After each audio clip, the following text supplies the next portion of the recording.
Probably the biggest difference between Lowe's training and anybody else's in the marketplace is our insistence upon application of material, so that we don't sit in a classroom or in a seminar session or in a workshop environment and say to participants, you know what, we've got some wonderful information to give to you. Take notes, and at the end of it, write a wonderful success story for us and say how great the information was. What we basically do is just the opposite.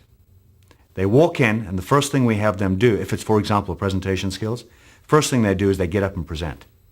We don't even get into content until we can get a fix on where they need content.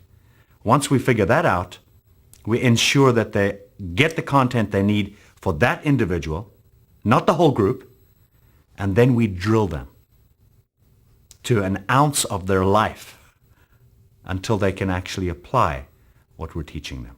And when they can demonstrate application, we then say, now go ahead, write us that success story.